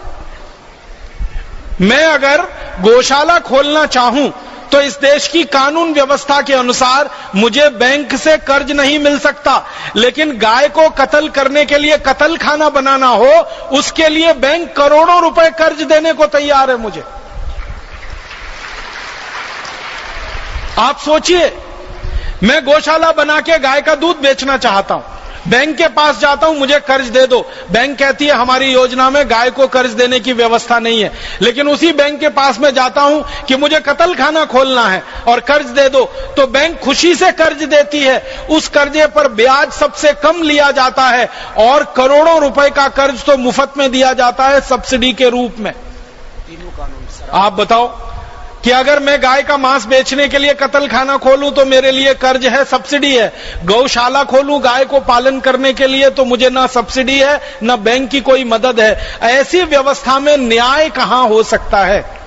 और एक उदाहरण दूं, किसी बच्चे को जन्म लेने से पहले अगर कोई मारे ना तो उसको गर्भपात कह के छोड़ देते हैं। लेकिन जन्म लेने के बाद मारे तो हत्या हो जाती है और 302 का मामला बनता है। बच्चे को जन्म से पहले गर्भ में मारा तो भी हत्या है, जन्म लेने के बाद मारा तो भी हत्या है। दोनों में सजा एक जैसी होनी चाहिए और वो फांसी ही होनी चाहिए। लेकिन जन्म से पहले मारो तो गर्भपात है और जन्म के बाद मारो तो हत्या है। इसलिए इस देश के लाखों लालची डॉक्टर करोड़ों बेटियों को गर्भ में ही मार डालते हैं, क्योंकि गर्भ में मार देने से उनको फांसी नहीं होती है। गर्भ के बाहर मारेंगे तो फांसी होने की संभावना है। 1 करोड़ बेटियों को हर साल इस देश में गर्भ में ही मार दिया जाता है, इसी कानून की मदद से। अब आप बताओ कि बेटी को गर्भ में मार दो तो गर्भपात, गर्भ के बाहर आने के बाद मारो तो हत्या। अगर इन कानून के आधार पर कोई फैसला होगा तो वो न्याय दे सकता है? फैसला हो सकता है, न्याय नहीं दे सकता। इसलिए मैं बड़ी विनम्रता से भारत के सभी न्यायविदों से यह कहता हूं कि सभी न्यायाधीशों को अपना नाम बदलना चाहिए, कायदाधीश लिखना चाहिए, कानूनाधीश लिखना चाहिए। वो न्यायाधीश तो है ही नहीं, क्योंकि न्याय तो दे ही नहीं पा रहे हैं। वो तो मुकदमे का फैसला कर रहे हैं। अगर अंग्रेजी में उनके शब्दों में कहूं तो वो कहते हैं हम तो केस डिसाइड करते हैं, हम जजमेंट नहीं करते। क्योंकि न्याय देना बिल्कुल अलग है, मुकदमे का फैसला करना बिल्कुल अलग है। मुकदमे का फैसला होता है कानून के आधार पर और न्याय होता है धर्म के आधार पर, सत्य के आधार पर।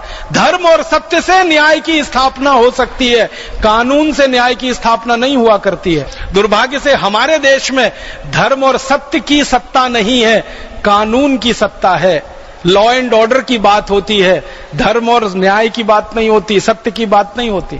तो ये अंग्रेज छोड़कर चले गए पूरी कानून व्यवस्था को, और वही ढो रहे हैं हम आजादी के 63 साल के बाद। और एक उदाहरण देता हूं, हमारे देश में हमारा धर्म कहता है, हमारी न्याय व्यवस्था जो भारतीय न्याय व्यवस्था है, जिसमें धर्म आधार है, जो वेदों पर आधारित है, जो उपनिषदों पर आधारित है, स्मृतियों पर आधारित है, वो न्याय व्यवस्था की बात कर रहा हूं मैं।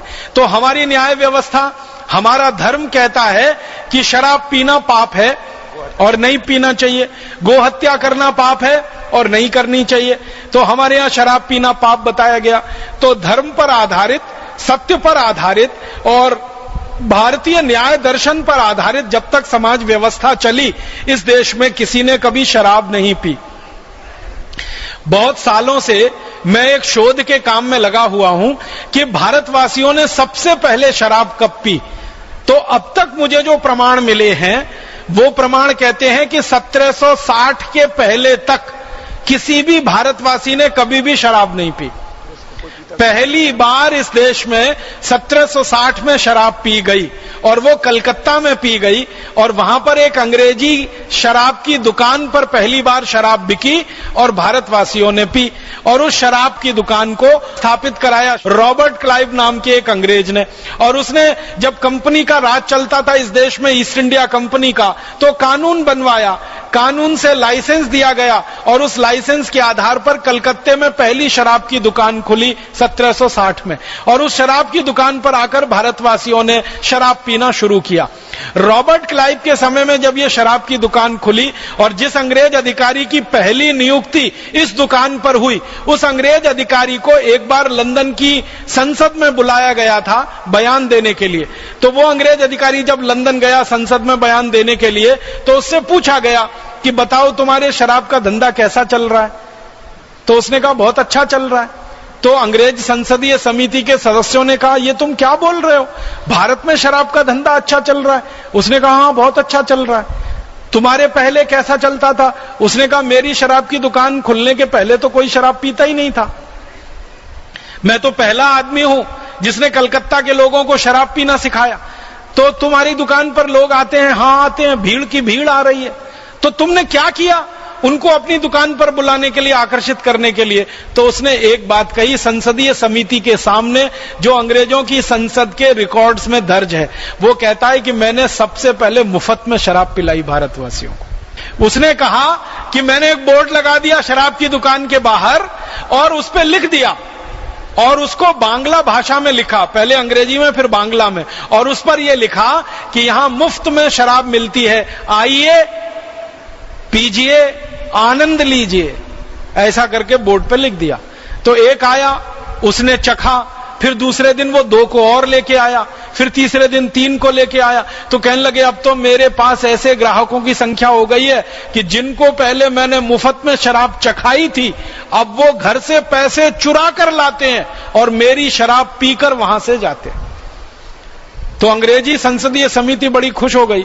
उसने कहा तुमको तो पुरस्कार मिलना चाहिए। तो वो कहता मुझे अगर पुरस्कार देना है तो एक लाइसेंस और दे दो, दूसरी दुकान में वहीं खोलना चाहता हूं शराब की।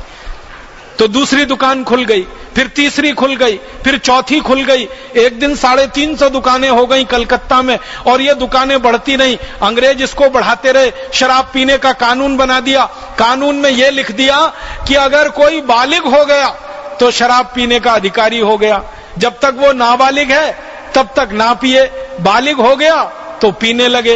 अब हमारे यहां अंग्रेजों के जमाने में बहस चली कि भारत में कोई बालिग है या नाबालिग है, इसकी उम्र क्या मानी जाए। तो आपको सुनकर हैरानी होगी, मैं सबको बताना चाहता हूं कि सालों साल अंग्रेजों ने बालिग होने की उम्र 14 साल रखी।